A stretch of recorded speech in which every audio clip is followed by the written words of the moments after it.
ये हमारा question answer round है। हम सिविक्स में चैप्टर 2 के क्वेश्चन आंसर कर रहे हैं, वो भी हिंदी में। जो भी हिंदी के आपके साथी हैं आप उनको शेयर कीजिए। ये क्वेश्चंस मैंने बहुत छोटे सेंटेंस यूज करके लिखे हैं ताकि आपको आसानी से समझ भी आ जाए और याद भी हो जाए। ठीक है, चलिए देखते हैं कौन कौन बच्चा इनको ढंग से आसानी से समझ पा के कर लेता है। पहला क्वेश्चन है बुक का, संसाधन के रूप में लोग से आप क्या समझते हैं। अब संसाधन के रूप में लोग से आप क्या समझते हैं, इसका मतलब है पहले आप इसको ऐसे ही समझ लीजिए। देखिए, लोग जो होते हैं एक संसाधन होते हैं किसी देश के लिए, लेकिन वो अच्छे संसाधन तभी होंगे। अच्छे संसाधन का मेरा मतलब है कि कोई अगर व्यक्ति बिल्कुल नकारा है, घर में पड़ा ही रहता है, कुछ करता नहीं है, दारू पी के लेटा रहता है, तो वो एक संसाधन ही नहीं है, वो एक बोझ है घर के ऊपर, समाज के ऊपर और देश के ऊपर। तो संसाधन कब कहलाएगा, जब उसमें अच्छे गुण होंगे, वो कुछ तो करने लायक हो। अगर कुछ भी करने लायक है तो थोड़ा संसाधन कहलाएगा, छोटा संसाधन। अगर उसमें बहुत ज्यादा क्वालिटीज हैं, बहुत पढ़ा लिखा है, बहुत कुछ कर सकता है, तो वो फिर बड़ा संसाधन कहलाएगा। तो संसाधन कहलाने के लिए हमें गुणों का निवेश होना चाहिए। गुण कैसे हो सकते हैं, शिक्षा का गुण होता है, प्रशिक्षण का गुण होता है कि आपको किसी चीज में ट्रेनिंग मिली हुई है, आपको वो चीज अच्छी तरह से आती है, या फिर शिक्षा प्रशिक्षण डेट मीन्स कुछ कौशल हो आप में। कौशल मतलब स्किल हो कुछ, आप अच्छे कारपेंटर हैं, या आप अच्छे पेंटर हैं, या आप अच्छे कुछ भी आप अच्छी तरह से कोई भी काम कर सकते हैं। ये चीजें अगर इंसान में निवेश की जाती हैं, investment in the form of education, skill, good health, ये सब अगर होती हैं तो हम कहेंगे कि इंसान जो है, जनसंख्या एक अच्छा संसाधन है। किसी देश के लिए जनसंख्या हमेशा एक बोझ नहीं होती। जनसंख्या बोझ केवल तभी होगी जब हमारे लोग जो हैं स्वास्थ्य में अच्छे नहीं है, शिक्षा में अच्छे नहीं है, उनमें कोई कौशल ही नहीं है, फिर तो वो अपने घर पे ही बोझ हैं, देश पे तो बोझ आएंगे। तो इसमें हमें यही सब लिखना है जो भी मैंने अभी आपको बोला।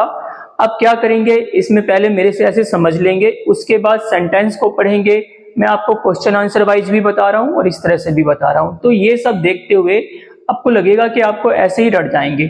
थोड़ा लेसन भी पढ़ा करो। मैंने जो वीडियो में लेसन समझाया है उसमें भी उसको पहले देखिए ढंग से। उसमें मैंने केवल उलझाया नहीं है, केवल मेन पॉइंट्स को सारे को एक्सप्लेन कर दिया है, एकदम आसानी से समझ आ जाता है। अपने एसएसटी में हमने करना क्या होता है, एसएसटी में हमें थॉट्स बढ़ाने होते हैं। यानी कि अगर हमें किसी भी टॉपिक के बारे में थॉट्स हैं तो आप जरूरी नहीं है कि उसको बहुत ही अच्छा आंसर लिखें। आप अगर किसी भी तरह से उस आंसर से रिलेटेड बातें लिख देंगे तब भी आपको टीचर 4 में से 3, 2 कुछ तो नंबर देगा, लेकिन कंडीशन है कि आपको कुछ थॉट्स कलेक्ट करने पड़ते हैं किसी भी टॉपिक के बारे में। चलिए देखते हैं। संसाधन, हमने मानव को संसाधन के रूप में, यानी कि संसाधन के रूप में लोग को डिस्क्राइब करना है। किसी देश के कामकाजी लोग वहां के संसाधन होते हैं। कामकाजी लोग यहाँ पे क्यों लिखा है, कामकाजी लोग ही संसाधन कहलाएंगे। निठल्ले दारू पी के तो पड़े रहने वाले लोग कोई संसाधन नहीं होते हैं। संसाधन कहलाने के लिए लोगों में क्या होना चाहिए, ये कुछ वर्ड हैं जो आपको दिमाग में रखने चाहिए। कौशल, क्षमताएं, क्षमताएं मतलब कैपेसिटीज, कैपेसिटीज मतलब कुछ भी काम करने की कैपेसिटी है आप में। आप एक मजदूर का भी काम करते हैं, लेकिन आपकी गुड हेल्थ है, आप अच्छी मजदूरी कर सकते हैं, तो मजदूर भी दिन में जो है 600-700 रुपए दे सकता है। जनसंख्या को किसी देश के लिए केवल बोझ नहीं समझना चाहिए, यह जनसंख्या देश की संपत्ति हो सकती है। हम मानते हैं कि ऐसे पहले माना जाता था कि जनसंख्या ज्यादा हो रही है, ज्यादा हो रही है। जनसंख्या ज्यादा होना मतलब बोझ होना नहीं होता। जनसंख्या को अगर ठीक से एजुकेशन इम्पार्ट की जाए, अच्छी एजुकेशन दी जाए, अच्छा प्रशिक्षण दिया जाए, अच्छा स्वास्थ्य, उनको मेडिकल फैसिलिटीज अच्छी हो, तो जनसंख्या एक असेट है। यह जनसंख्या देश की संपत्ति हो सकती है। लोगों को अच्छा संसाधन बनाने के लिए उनमें शिक्षा, कौशल, प्रशिक्षण, चिकित्सा आदि के रूप में निवेश करना चाहिए। निवेश मतलब इन्वेस्टमेंट। अभी मैं कुछ बताना चाहता था, अच्छा याद आ गया। अब मैं हट जाता हूं, इसका स्क्रीनशॉट ले सकते हैं। क्वेश्चन आंसर आप पहले कॉपी पे उतारिए, एक एक लाइन देख के लेक्चर सुनिए, उसे सुनने के बाद आपको कुछ तो वैसे ही लर्न हो जाएगा। इसका इंग्लिश वाला पार्ट भी मैं बना दूंगा, और कुछ आपकी कंडीशन होती है कि आप में थॉट्स होने चाहिए, फिर आप कुछ भी लिख सकते हैं। चलिए आप स्क्रीनशॉट ले लीजिए, मैं बोर्ड से हट जाता हूं।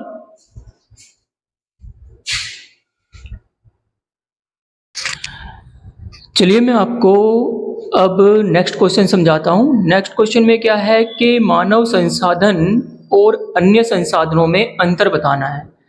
इसका मतलब क्वेश्चन कह रहा है कि मानव संसाधन जो है अन्य संसाधनों से किस तरह से अलग है। ठीक है, क्वेश्चन की वर्डिंग है मानव संसाधन भूमि और भौतिक पूंजी। भौतिक पूंजी क्या है? भौतिक पूंजी मीन्स पैसा या फिर जमीन तो यहाँ पे हो गई है, सोना चांदी कुछ भी, सारी की सारी भौतिक चीज। भौतिक वर्ड का मतलब होता है जिसको हम छू सकते हैं, देख सकते हैं, प्रयोग कर सकते हैं। मूर्त हिंदी में कहा जाता है, और दूसरी मतलब दूसरे शब्दों में इसको मूर्त कहा जाता है। मूर्त वो चीज होती है जो विजिबल है, प्रत्यक्ष है, जिसको आप देख सकते हैं। तो भौतिक पूंजी, ये संसार जो है भौतिक संसार है। इसमें भौतिक सुख सुविधाएं, भौतिक सुख सुविधाओं का मतलब होता है एसी, टीवी, फ्रिज। आपके घर में अगर सब कुछ है तो हम बोलेंगे कि आपके पास जो है भौतिक सुख सुविधाओं का भंडार है।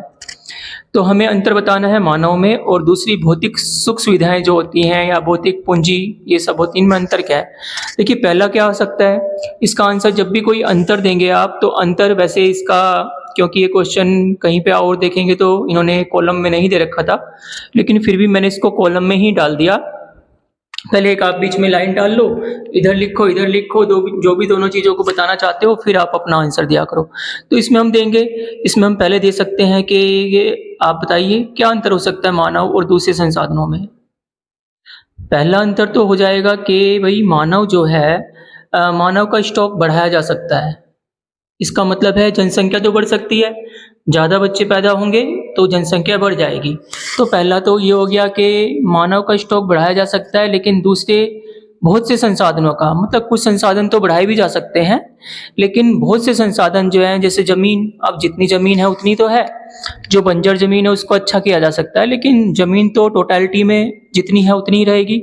पेट्रोल कोयला जितना है उतना ही रहेगा, इनको हम बढ़ाया नहीं जा सकता। इनका प्रयोग वगैरह अच्छा किया जा सकता है, बढ़ाया जा सकता है। जैसे सोलर एनर्जी ले लो, सोलर एनर्जी वो तो असीमित है, ठीक है, तो इस कैटेगरी में हम, वो भी एक संसाधन ही है एक तरह से, तो लेकिन उसका हम बढ़ा सकते हैं। तो मैंने लिखा कि हम इनमें से बहुत से सीमित होते हैं और इनके स्टॉक को नहीं बढ़ाया जा सकता, और मानव वाले में मानव पूंजी के स्टॉक को या मानव संसाधन के स्टॉक को बढ़ाया जा सकता है। मानव को हम मानव पूंजी भी बोलते हैं। दूसरा है कि हम मानव इन संसाधनों का प्रयोग कर सकता है, लेकिन ये संसाधन मानव का प्रयोग नहीं कर सकते। सिंपल बात है, जमीन हमारा क्या उपयोग करेगी, हम ही जमीन का उपयोग कर सकते हैं। तीसरी लाइन में आप लिख सकते हैं, तीसरे पॉइंट में, कि मानव खुद को विकसित करके एक अच्छा संसाधन बना सकता है।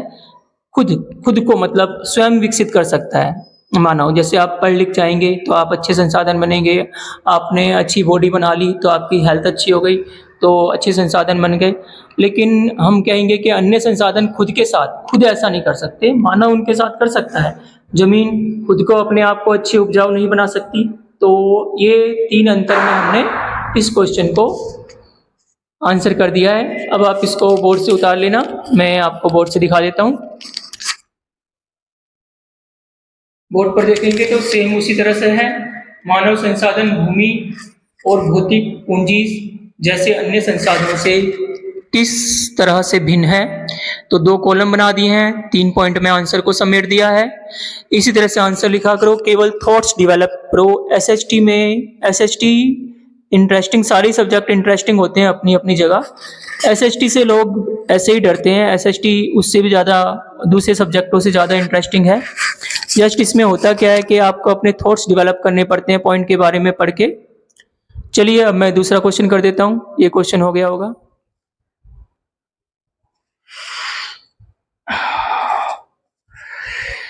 चलिए अब हम तीसरा क्वेश्चन समझते हैं।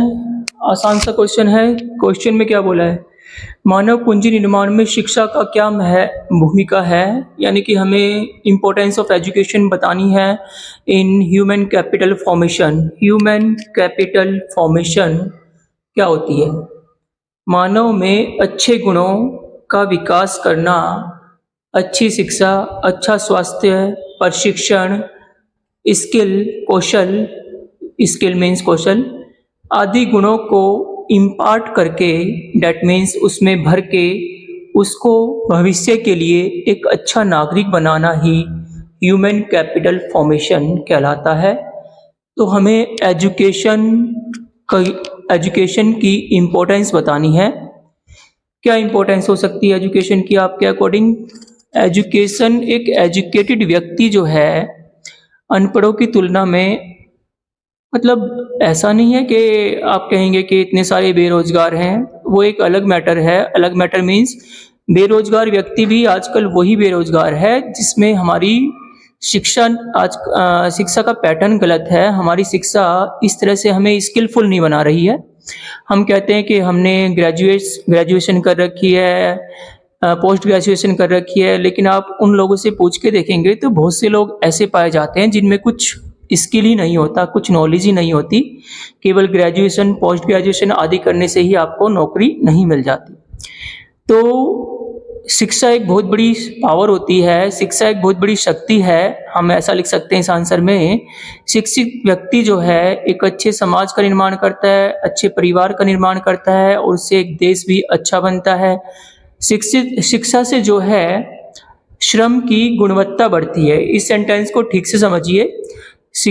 शिक्षा से श्रम की गुणवत्ता बढ़ती है, इसका मतलब है श्रम मतलब लेबर मतलब आप कुछ भी काम करें तो उसकी क्वालिटी, डेट मीन्स एक अनपढ़ व्यक्ति, एक कम दिमाग का व्यक्ति कोई काम करेगा तो उसको गलत तरीके से कर देगा, उसको ज़्यादा टाइम में करेगा तो उसकी प्रोडक्टिविटी भी कम होती है और उसकी क्वालिटी भी कम होती है। Quality of work and productivity of work, वो ज़्यादा टाइम लगाएगा इस चीज़ को, ज़्यादा टाइम लगाने को हम बोलते हैं प्रोडक्टिविटी कम है या प्रोडक्टिविटी ज़्यादा है। तो ये हम बोलते हैं शिक्षा जो है प्रोडक्टिविटी को बढ़ाती है, यानी कि क्या बोलते हैं हिंदी में, उत्पादकता को बढ़ाती है। शिक्षा उत्पादकता और गुणवत्ता दोनों को बढ़ाती है। ठीक है। शिक्षा और स्वास्थ्य पे हमें निवेश करना चाहिए। हमें मीन्स एज एन इंडिविजुअल हमें घर के रूप में अपने बच्चों को अच्छी शिक्षा देनी चाहिए, अच्छा स्वास्थ्य उनका रखना चाहिए, खाने पीने पे हमें खर्च करना चाहिए ताकि फ्यूचर में वो अच्छा कुछ कर सकें। ये जो निवेश है फ्यूचर में हमें रिटर्न कर देता है। डेट मीन्स आप अच्छी एजुकेशन बच्चों को अगर देंगे, खुद उन पे ध्यान देंगे या फिर अच्छे स्कूलों में भेजेंगे, अच्छे ट्यूशन में भेजेंगे, तो उससे क्या होगा कि भविष्य में वो हायर सैलरी पा पाएंगे। डेट मीन्स अच्छी नौकरी उनको मिल पाएगी, कुछ अच्छा कर पाएंगे, अपना भी काम करते हैं तो इस तरह से देश का विकास होता है, इकोनॉमी का विकास होता है और हमारी राष्ट्रीय आय बढ़ती है। चलिए, मैं अब ये एक बात कहनी थी आपसे कि सभी बच्चे 9th के, देखिए हिंदी में नोट्स जो मिलते हैं, एक तो हिंदी में नोट्स कम मिलते हैं, दूसरे मिलते हैं तो ऐसे ही पेल देते हैं सब। छोटे छोटे आंसर को पढ़ के कुछ पल्ले ही नहीं पड़ता कि आंसर कह क्या रहा है। ये मैंने काफ़ी अपना दिमाग लगाया, दूसरा काफ़ी रिसर्च भी करी है, तो छोटे छोटे सेंटेंस आपके लिए बनाए हैं जो आपके दिमाग में भी आसानी से आ जाएंगे और आपको आसानी से लर्न भी हो जाएंगे, समझ भी आ जाएंगे, लर्न करने की ज़रूरत ही नहीं है। तो आप इस वीडियो को शेयर कीजिए, आपके बहुत सारे फ्रेंड्स होंगे 9th के लिए, शेयर कर दीजिए। किसी की मर्जी होगी देख लेगा, नहीं होगी तो क्वेश्चन आंसर पेपर के टाइम पे तो देखेगा ही, तो इसलिए थोड़ा सा रेफ़र कीजिए ताकि चैनल ग्रो हो। चलिए, अब मैं आपको बोर्ड पे दिखा देता हूँ आंसर को और उसके अकॉर्डिंग भी समझा देता हूँ। देखिए आंसर को, मानव पूंजी निर्माण में शिक्षा की क्या भूमिका है। शिक्षा एक बहुत बड़ी शक्ति है। शिक्षित लोग अपने जीवन को आसानी से अच्छा बना सकते हैं। शिक्षित लोग समाज निर्माण में अच्छा योगदान दे सकते हैं। समाज निर्माण मतलब जब हम बड़े होते हैं, समाज किससे बनता है? हमारे आस पड़ोस से, सब लोगों से मिलकर समाज बनता है। तो हम अगर अच्छे नागरिक बनकर बड़े होंगे तो अच्छा समाज बनेगा। समाज निर्माण में अच्छा योगदान दे सकते हैं। उन्हें आसानी से नौकरी मिल जाती है, इसका मतलब आपको समझा ही दिया है। शिक्षा श्रम की गुणवत्ता बढ़ाती है। शिक्षा से लोगों की उत्पादकता बढ़ती है। शिक्षा व स्वास्थ्य पर निवेश करना चाहिए। इससे, अभी इसका आंसर ऊपर लिखा हुआ है, बोर्ड कम पड़ गया था तो मैं दिखाता हूँ। आगे है, इससे भविष्य में लोग उच्च कमाई करते हैं, मतलब ज़्यादा हायर सैलरी पाते हैं। इस तरह अर्थव्यवस्था का विकास होता है, राष्ट्रीय आय बढ़ती है। चलिए, एक क्वेश्चन भी हो गया है। अब हम अपने फोर्थ क्वेश्चन की तरफ बढ़ते हैं। देखिए, हमारा नेक्स्ट क्वेश्चन, चौथा क्वेश्चन है कि मानव पूंजी निर्माण में हेल्थ यानी कि स्वास्थ्य की क्या भूमिका है। अब इसमें हेल्थ की भूमिका जानने के लिए जो आपने एजुकेशन के क्वेश्चन में लिखा है, थर्ड क्वेश्चन में, वो सेम, उसकी बहुत सारी बातें हम इसमें लिख सकते हैं या सेम ही थोड़ा सा चेंज करके लिख सकते हैं। स्वास्थ्य का महत्व जो है एक तरह से एजुकेशन से भी ज़्यादा होता है, क्योंकि व्यक्ति अगर स्वस्थ रहेगा तभी वो अपने जीवन को एंजॉय कर पाएगा, ठीक से जी पाएगा, तभी वो अपने काम में नियमित हो पाएगा। नियमित मीन्स, अगर हम मान लो कि हम अस्वस्थ हैं, हम अच्छी नौकरी कर रहे हैं, हम एक दिन जाएंगे, 2 दिन बाद फिर बीमार पड़ जाएंगे, तो इस तरह से हम रेगुलर नहीं रह सकते अपने काम में। तो एक हेल्दी पर्सन जो है रेगुलर रहता है, नियमित रहता है, उसकी उत्पादकता भी ज़्यादा होती है, क्योंकि उसमें उसके पास हेल्थ है। उत्पादकता ज़्यादा होने का मतलब है कि वो, अगर हम एक दिन में 100 पीस बनाएंगे तो वो हो सकता है 125 पीस बना दे, भाई वो हेल्दी है और हम हेल्दी नहीं है। तो उसकी गुणवत्ता भी ज़्यादा होती है। गुणवत्ता ज़्यादा होने का मतलब क्वालिटी ऑफ वर्क, जो वो काम करेगा वो ठीक से कर पाएगा as compare to unhealthy person. तो वो जो है अधिक कमाने में कैपेबल होता है। तो हम लिख सकते हैं इसमें कि स्वस्थ व्यक्ति जो है अधिक कमाने में सक्षम होता है, और अस्वस्थ व्यक्ति तो अपने आप पर ही बोझ होता है, सब पर बोझ होता है। वो अपनी जिंदगी को ठीक से खुद ही नहीं जी सकता, तो दूसरे उसको बोझ ही समझने लगते हैं। अगर कोई लंबे समय तक बीमार रहता है या अक्सर बीमार रहता है, तो वह एक तरह से एक समय तक ही लोग केयर करते हैं, उसके बाद लोग केयर करना भी उसकी छोड़ देते हैं। उसे अपना जीवन, बहुत सारी बातों से उसे लड़ना पड़ता है, अपने आप ही संभालनी पड़ती है। चलिए, मैं बोर्ड पे आंसर समझा देता हूँ। आंसर देखिए क्वेश्चन क्या कह रहा है बोर्ड पर। देखिए, मानव पूंजी निर्माण में स्वास्थ्य की क्या भूमिका है। That means what is the role of health in human capital formation. जो सारी बातें मैंने आपको समझाई थी उसी तरह से इसका आंसर लिखा गया है। स्वास्थ्य एक तरह से शिक्षा से भी बड़ी शक्ति है। एक तरह से मीन्स कुछ मामलों में शिक्षा आगे होती है, लेकिन बहुत से मामलों में स्वास्थ्य भी आगे होता है। अगर आप शिक्षित हैं लेकिन आप हेल्थ ही काम नहीं कर रही है, तो आप कुछ कर ही नहीं सकते हैं। स्वस्थ व्यक्ति जीवन को अच्छी तरह से जी सकता है। स्वस्थ लोगों की उत्पादकता अधिक होती है। दूसरी ओर मतलब एक तरफ तो स्वस्थ लोग हैं, दूसरी ओर अस्वस्थ लोग हैं। तो इस तरह से जब हम क्वेश्चन को उल्टी तरफ ले जाते हैं आंसर को, तो हम इस तरह से लिख सकते हैं कि दूसरी ओर अस्वस्थ व्यक्ति एक बोझ के समान होता है। स्वस्थ व्यक्ति अपने कामों को उचित व कुशल तरीके से कर सकता है। दूसरे, उसकी गुणवत्ता अधिक होती है। वह अधिक कमाने में सक्षम होता है। वह अपने काम में नियमित होता है। नियमित मतलब रेगुलर मतलब वो किसी काम को रोज रोज कर पाएगा, क्योंकि वो तो हेल्दी है, उसे किसी तरह की कोई दिक्कत ही नहीं है। चलिए, अब मैं अपने 5वें क्वेश्चन की तरफ बढ़ता हूँ।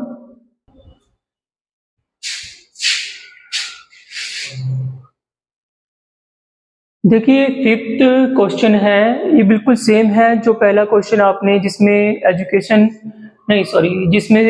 हेल्थ की इम्पोर्टेंस बताई थी। तो इसमें हम हेल्थ की इम्पोर्टेंस बता रहे हैं कामकाजी जीवन में। बिल्कुल सेम आंसर लिखना है, क्वेश्चन ही अलग रूप में दे दिया। वैसे मेन पॉइंट क्या है कि कामकाजी जीवन में होता क्या है। कामकाजी जीवन में अगर हेल्थ होगी तो हम रेगुलर रहेंगे।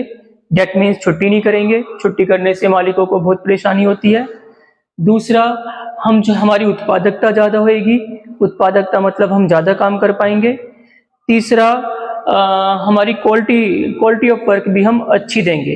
क्वालिटी ऑफ वर्क अच्छी देने का मतलब है हम जो काम करेंगे वो दूसरों से बेहतर होगा। ये 3-4 पॉइंट इसमें मेन है।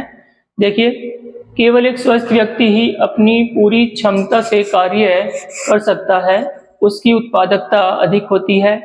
स्वस्थ व्यक्ति अधिक मेहनत करके अधिक कमा सकता है। उसकी अधिक कमाई राष्ट्रीय आय को बढ़ाती है। अगर किसी देश के लोग स्वस्थ हैं तो वह आसानी से अपना विकास कर सकता है। कौन देश? अर्थव्यवस्था अच्छी बूस्ट कर जाती है इस तरह से। व्यक्तिगत तौर पर भी एक स्वस्थ व्यक्ति ही अपने जीवन को अच्छी तरह से जी सकता है। ठीक है, ये क्वेश्चन आपको समझ आ गया होगा। अभी छठे क्वेश्चन की तरफ आगे चलते हैं। पहले मैं छठे क्वेश्चन को लिख देता हूं, फिर समझा दूंगा। देखिए छठे क्वेश्चन में क्या है, प्राथमिक क्षेत्र, द्वितीयक क्षेत्र व तृतीयक क्षेत्र में कौन कौन से विभिन्न कार्य किए जाते हैं। या फिर ये कह सकते हैं कि क्वेश्चन पूछ रहा है कि प्राथमिक क्षेत्र, द्वितीयक क्षेत्र व तृतीयक क्षेत्र कौन कौन से होते हैं, मतलब क्या क्षेत्र हैं ये। चलिए आंसर को देखिए। देखिए इसमें क्वेश्चन को तीनों सेक्टरों को डिस्क्राइब करना है।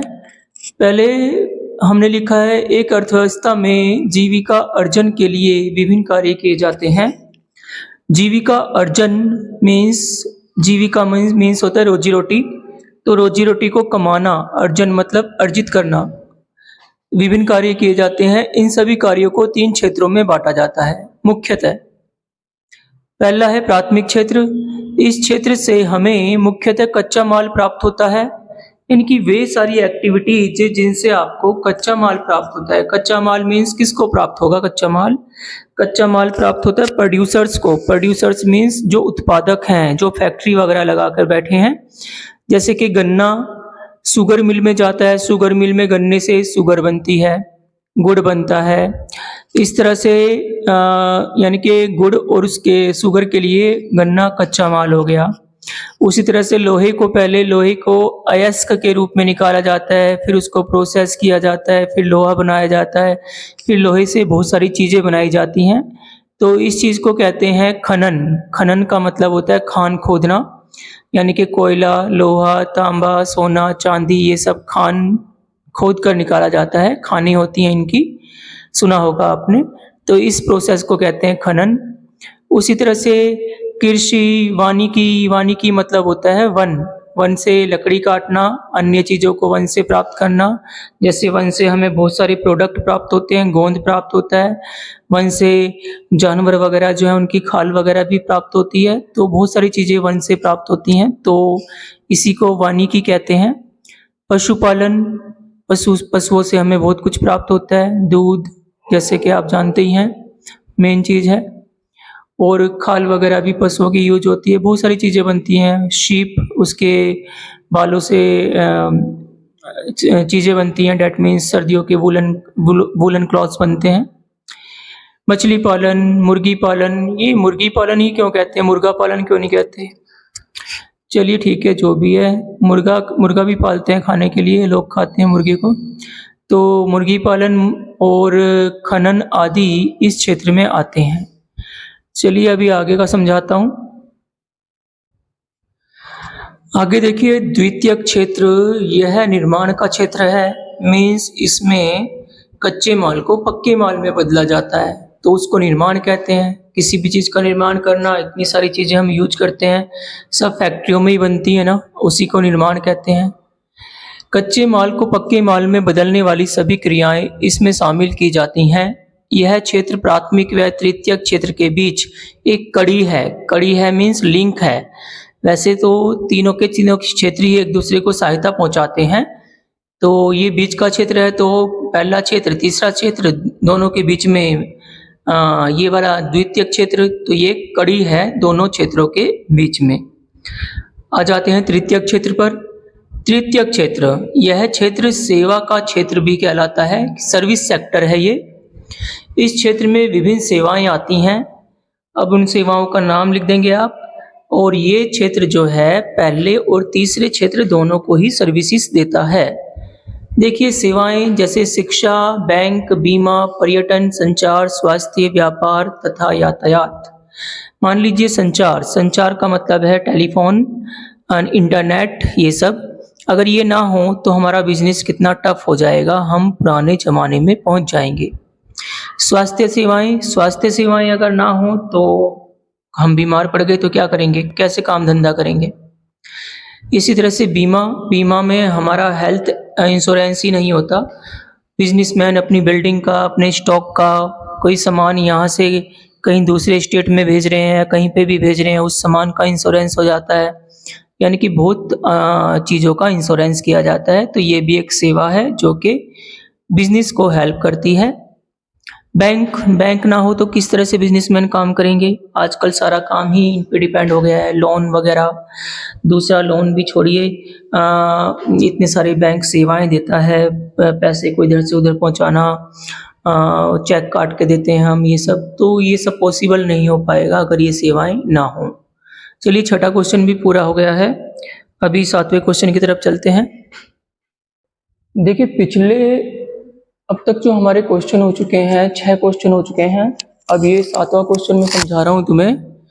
अब इस 7वें क्वेश्चन में क्वेश्चन है कि आर्थिक क्रियाएं और गैर आर्थिक क्रियाओं में अंतर बताना है। अब आर्थिक क्रियाएं और गैर आर्थिक क्रियाओं में अंतर के लिए क्या देखना है। 4 पॉइंट मैंने दे दी हैं, और जब भी अंतर बताते हैं तो मैंने बता दिया था आपको कि टेबल बना के किया करो। तो इसमें टेबल बना के आपको 4 पॉइंट दे दिए हैं। पहले तो आर्थिक क्रियाएं, जैसे नाम से ही पता चल रहा है कि आर्थिक क्रियाएं जो हैं पैसा कमाने के लिए होती हैं। तो पहले पॉइंट में इनका दूसरा नाम भी है। पहले पॉइंट में बोलना कि आर्थिक क्रियाओं को बाजार क्रियाएं भी कहा जाता है, और दूसरे में बोल देना गैर आर्थिक क्रियाओं को गैर बाजार गतिविधियां भी कहा जाता है। वैसे हम निजी ज़िंदगी में बाजार बोलते हैं, लेकिन लिखते बाजार हैं। चलिए, कोई बात नहीं, वो भी बोर्ड पे देखेंगे तब समझ आएगा। दूसरे पॉइंट में बोलना कि इनको आर्थिक क्रियाओं को राष्ट्रीय आय में शामिल किया जाता है, और गैर आर्थिक क्रियाओं को राष्ट्रीय आय में शामिल नहीं किया जाता। राष्ट्रीय आय का मतलब एक साल में एक देश में जितनी वस्तुएं और सेवाएं बनाई जाती हैं, मतलब उत्पादित की जाती हैं, उनको हम राष्ट्रीय आय कहा जाता है। उनकी कीमत को राष्ट्रीय आय कहा जाता है। तो आर्थिक क्रियाओं को राष्ट्रीय आय में शामिल करते हैं, और गैर आर्थिक क्रियाओं को राष्ट्रीय आय में शामिल नहीं करते। इनका एक पॉइंट ये है कि जो आर्थिक क्रियाएं हैं, और ये मेन पॉइंट है इसका, मतलब इनसे हमें इनका डिफरेंस समझ आ जाता है। हमें समझ आ जाता है कि रियल में कौन सी आर्थिक क्रियाएं हैं। आर्थिक क्रियाओं के लिए हमें पे किया जाता है, या फिर वेतन पे किया जाता है, या फिर हमें लाभ होता है उनसे। तो आर्थिक क्रियाएं वेतन या लाभ के लिए की जाती हैं, जबकि गैर आर्थिक क्रियाएं किस लिए की जाती हैं।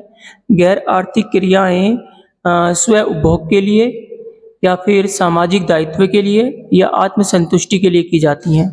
स्व उपभोग का मतलब होता है कि हम जिस तरह से, मान लो कोई किसान है, छोटा किसान है, उसके पास थोड़ी ज़मीन है, तो वो केवल अपने घर के पालन पोषण के लिए उसमें गेहूँ, चावल या कुछ भी उगा लेता है, तो वो स्व उपभोग के लिए उत्पादन करना है। उसी तरह से स्व उपभोग आत्मसंतुष्टि के लिए, मतलब हम जो भी काम करते हैं, खेलते हैं या कुछ भी करते हैं, जो भी ये सारे बहुत सारे काम होते हैं, हम खुद फ़ोन चलाते रहते हैं बैठ के, पबजी खेलते रहते हैं बच्चे, तो ये क्या होता है, आत्मसंतुष्टि है। तीसरा होता है कि सामाजिक दायित्व। अब हमारी मम्मियाँ हमारे घर पे काम करती हैं, या बहनें काम करती हैं, तो ये सब घर के काम करना, ये क्या है, ये सामाजिक दायित्व है। सामाजिक दायित्व के कारण जो है ये सारे काम किए जाते हैं। 3 पॉइंट मैंने बता दिए हैं। चौथे पॉइंट में केवल एग्जाम्पल दे दोगे। एग्जाम्पल में क्या दोगे, चौथे पॉइंट में एग्जाम्पल देंगे। एग्जाम्पल में आर्थिक क्रियाएं लिखना कि दुकान करना, नौकरी करना, पैसे के लिए कोई भी मजदूरी करना, काम करना, ये सब आर्थिक क्रियाओं के उदाहरण हैं। और गैर आर्थिक क्रियाओं में घर के काम करना, स्व उपभोग के लिए कृषि करना, बागवानी करना, ये सब इसके उदाहरण हो जाएंगे। चलिए, अब एक बार बोर्ड के अकॉर्डिंग भी समझा देता हूँ। देखिए, 7वां क्वेश्चन लिखा है बोर्ड पर, आर्थिक गतिविधियों और गैर आर्थिक गतिविधियों में अंतर। वही 2 कॉलम दे दिए हैं। इन्हें बाजार गतिविधियाँ कहा जाता है, इन्हें गैर बाजार गतिविधियाँ कहा जाता है। ये वेतन या लाभ के लिए की जाती हैं। ये सामाजिक दायित्व है, स्व उपभोग या आत्मसंतुष्टि, तीनों का मतलब मैंने बता दिया है, के लिए की जाती हैं। सामाजिक दायित्व एक बार फिर से सुन लीजिए। सामाजिक दायित्व का मतलब होता है कि मम्मी जो हमारा काम करती है, वो किस लिए, समाज के कारण बंधे हुए हैं, मम्मी है हमारी, करेंगे हमारा काम। समाज में इसी तरह से किया जाता है। अब लड़कियां जो है घर का काम करती हैं, लड़के नॉर्मली कम करते हैं। तो ये समाज, इस तरह की समाज की व्यवस्था है, तो ये सब सामाजिक दायित्व होता है। तीसरा, इनको राष्ट्रीय आय में शामिल किया जाता है, इनको राष्ट्रीय आय में शामिल नहीं किया जाता। और चौथे में हमने एग्जाम्पल दे दिया है, एग्जाम्पल आप समझ ही गए थे। चलिए ये क्वेश्चन हो गया है, अब मैं 8वां क्वेश्चन करता हूँ। देखिए इस क्वेश्चन में क्या बोल रहे हैं, महिलाओं को कम वेतन, क्वेश्चन नंबर 8 है ये, 7 क्वेश्चन पहले हो चुके हैं। महिलाओं को कम वेतन वाले कामों में क्यों लगाया जाता है? इस क्वेश्चन का मतलब ये नहीं है कि महिलाओं को कम वेतन वाले कामों में ही लगाया जाता है, उनको उच्च वेतन वाले कामों में नहीं लगाया जाता, ये नहीं कह रहा है। क्वेश्चन कहना चाह रहा है कि अक्सर ऐसा क्यों होता है कि महिलाओं को कम वेतन वाले कामों में ही कम वेतन वाले कामों में ही लगना पड़ता है और वो पुरुषों के मुकाबले जो है कम कमाती हैं। अक्सर आपने देखा होगा कि मम्मी पापा अगर काम करते हैं तो पापा ज़्यादा कमाते हैं, मम्मी कम कमाती हैं। तो अक्सर ऐसा क्यों होता है? आपके आसपास पड़ोस में ऐसा होता होगा, आपके खुद के घर में ऐसा होता होगा। ऐसा होने का कारण ये है कि मम्मी जो है पापा की तुलना में बहुत से मामलों में कम सक्षम होते हैं।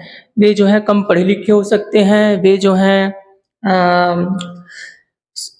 कम कौशल है उनमें, पापा ने कुछ ट्रेनिंग कर रखी है, पापा ने कुछ पढ़ाई लिखाई कर रखी है, कुछ काम सीख रखा है, लेकिन ऐसा मम्मी में नहीं है।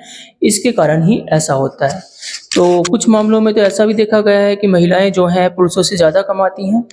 तो इसका आंसर हमने इसी तरह से मिक्स रूप में देना है। क्वेश्चन क्या कह रहा है उसको देखते हुए आंसर देखिए। कुछ मामलों में महिलाएं अगर कम पढ़ी लिखी, ये इसका रीजन है, वह कम सक्षम मतलब कैपेबल, वो कर ही नहीं सकती ज़्यादा काम, तो पैसे कौन ज़्यादा देगा, होती हैं, तो उन्हें कम वेतन वाले काम में लगना पड़ता है।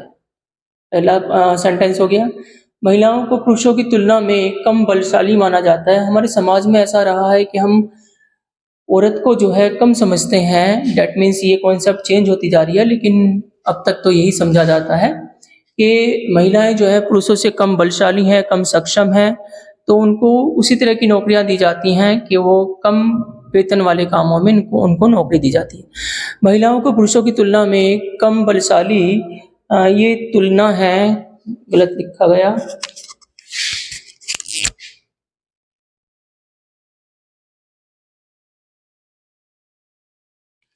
महिलाओं को पुरुषों की तुलना में कम बलशाली माना जाता है, इसलिए समान काम वाली नौकरियों में भी अक्सर उन्हें कम वेतन, ये भी गलत हो गया, ये क्या हो रहा है,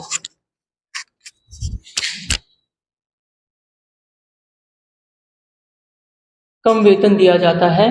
महिलाओं की कम शिक्षा तथा कम कौशल इस बात के लिए जिम्मेदार हैं, यानी कि अक्सर महिलाएं जो हैं कम शिक्षित होती हैं, कम कौशल उनमें होता है, इसलिए इस बात के लिए जिम्मेदार है, यानी कि उनको कम सैलरी दी जाती है।